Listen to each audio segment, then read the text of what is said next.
Good morning, good afternoon, whatever it is, wherever you are, welcome to our blog. If you're a subscriber, great. Happy to see you again. If you're new, great. Happy to see you drop in. Please don't forget to subscribe and hit that thumbs up like button. We really appreciate it. Here you have a picture of the house prior to construction.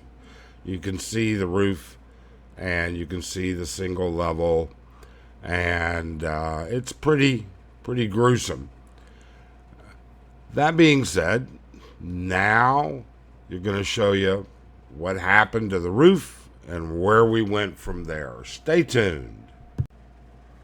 So from the inside, this is what it looked like. You went up the steps and you had a partially covered floor, tons of rebar and scrap wood stored up there, a rusted roof full of holes, and rotten framework everywhere.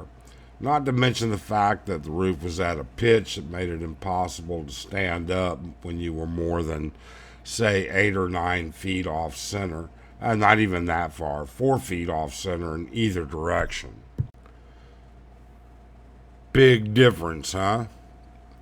Now, don't get fretty all about the light you can see through the ceiling right now because none of them are fully installed and secured. That's going to happen a little later today. And then on the sides, you're talking about, or on the eaves, it's going to be all screened so that it allows for airflow. 9 additional columns and tie beams, concrete and rebar all put in. Subfloor down. Oh, there's my little nieces. Oh, actually, it's one niece, the taller one, and her best friend, or one of her best friends, the shorter one. Such sweet kids.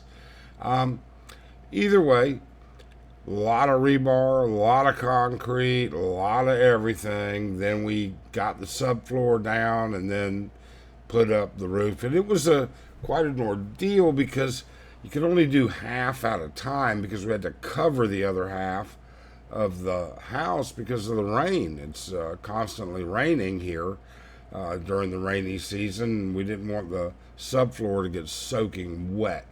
In fact, there's another rainy day coming up. It'll clear up late this afternoon. I apologize about it being a little dark in there, but hey, there's not much we can do. Don't have the lights in yet. But so now we have full, ceilings. It'll be full all the. It was pretty much a mess and constant chaos up in there. Drove me crazy. You can see the top left corner over there where we had we were building the form for the tie beams, and that was one of them.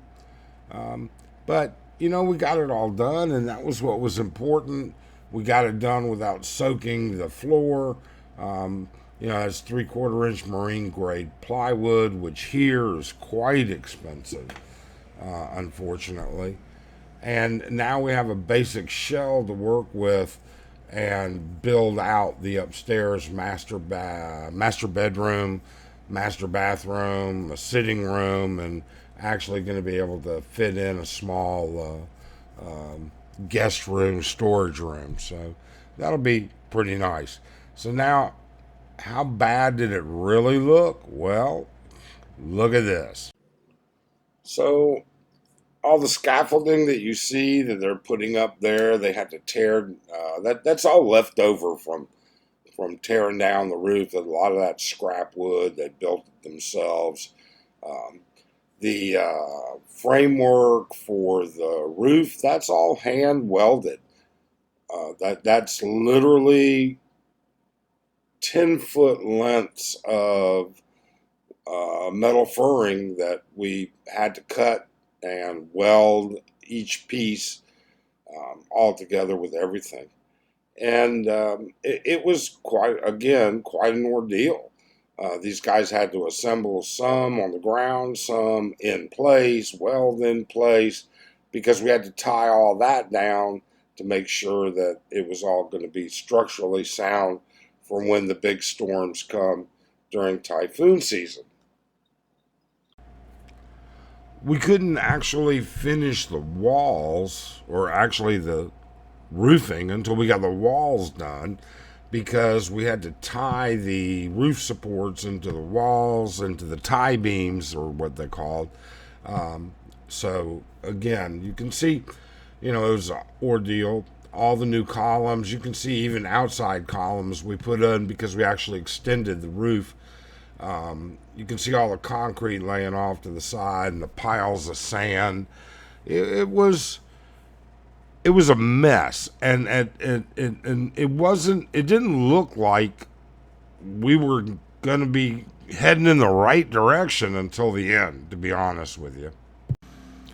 However, in the end, it all started finally coming together, started looking like it was correct.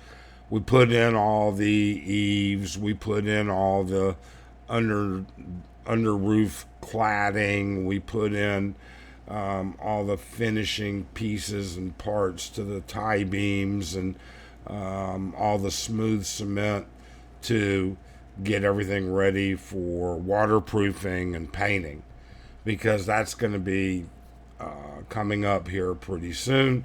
That needs to be done. But it started to finally look like we knew what we were doing. So finally, this is what we ended up with. Now, obviously, it's all got to be painted and waterproofed and everything else. But this is what the second floor rebuild, remodel, tear down, whatever you want to call it, looks like. And we're pretty happy with it, to be honest with you. Now, we've still got a lot left to do, but we needed to get everything enclosed. We had to get it to a point where it was away from the weather. We've got to start the wiring. We've got to start working on the framing for all of the rooms upstairs. There's a lot left here. There really is. But the roof didn't fall, the house didn't collapse, nobody got hurt. All in all, we were pretty happy. Can't complain. And we're happy with how we're progressing. So stay tuned. We're going to have the next video shortly, where we start the interior framework so we can start the actual electrical runs. Thanks for watching. Please subscribe. Please hit that like button. It really helps. And we really appreciate your support.